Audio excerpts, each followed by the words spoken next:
कल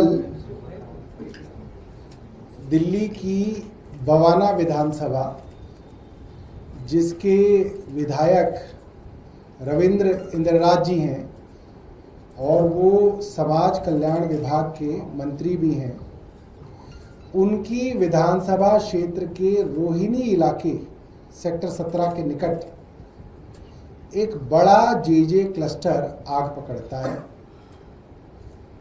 कल हम वहां पे गए तो वहां पे रहने वाले लोगों ने हमें बताया कि ये आग करीब 11 से 11:30 के बीच में वहां पे लगी।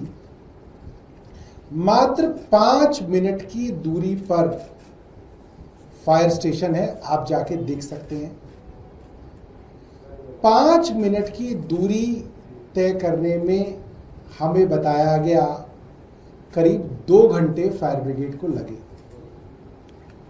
जब तक फायर ब्रिगेड आई, आप सोचिए जब फायर ब्रिगेड आती है तो लोग उसकी मदद करते हैं कि फायर ब्रिगेड आ गई, आग बुझाई जाएगी, मगर लोगों ने पत्थरबाजी की। क्योंकि जब तक फायर ब्रिगेड आई तब तक वहां सब कुछ जल के खाक हो चुका था। फायर ब्रिगेड सिर्फ खाना पूर्ति करने के लिए आई। उस जेजे क्लस्टर के अंदर 2 छोटे छोटे बच्चे जल के पूरी तरीके से जो है खाक में मिल गए थे, सिर्फ हड्डियां उनकी बची थी। और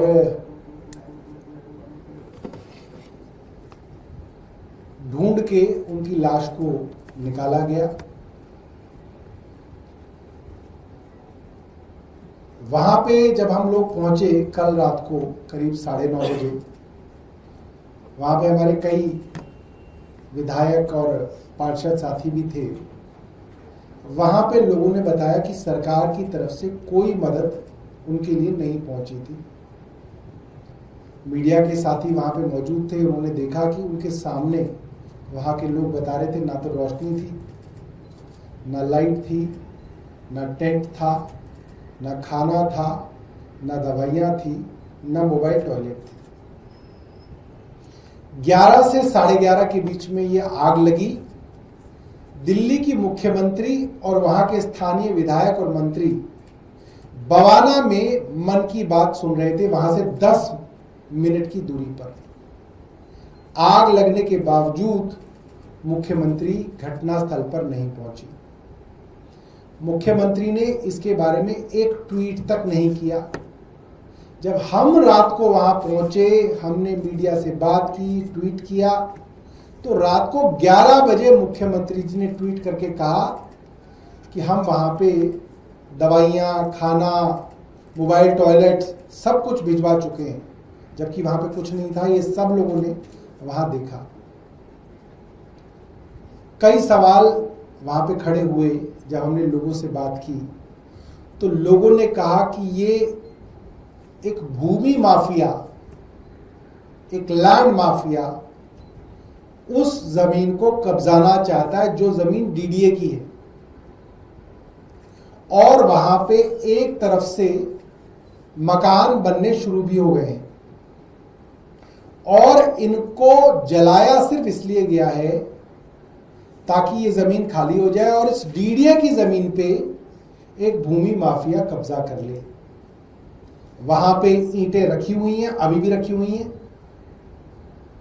वहां पे कंस्ट्रक्शन चल रही थी। किसकी कंस्ट्रक्शन चल रही है? डीडीए की जमीन पे कैसे कंस्ट्रक्शन हो रही थी?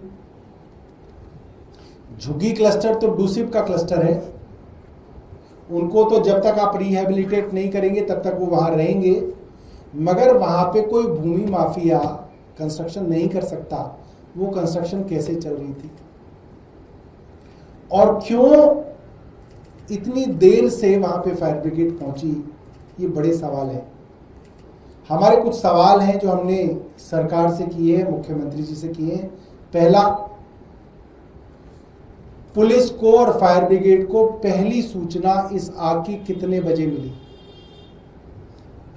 उसके कितनी देर बाद आग बुझाने का काम शुरू हो पाया और उस देरी के क्या कारण हैं?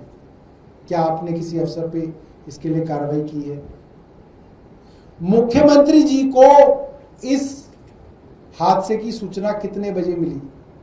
बाकायदा उनके सेक्रेटरी की, पुलिस की, दमकल विभाग की यह जिम्मेदारी है कि इसकी सूचना मुख्यमंत्री को दी गई होगी। मुख्यमंत्री जी बताएं उनको सूचना कब मिली। और अगर मुख्यमंत्री जी ये कह रही है कि रात को 11 बजे उन्हें सूचना मिली, फिर तो वहां के जो पुलिस के सीनियर अधिकारी हैं, फायर डिपार्टमेंट के सीनियर अधिकारी हैं और उनके अपने सेक्रेटरी हैं, उनकी जवाबदेही बनती है। उनके ऊपर कोई कार्रवाई हुई? अगर कार्रवाई नहीं हुई, इसका मतलब मुख्यमंत्री जी को ये सूचना थी, वे इस पे प्रतिक्रिया देना नहीं चाहती थी। मजबूरन उनको रात को 11 बजे प्रतिक्रिया देनी पड़ी, क्योंकि आम आदमी पार्टी से लोग वहां पे पहुंचे और उन्होंने सरकार से सवाल किए।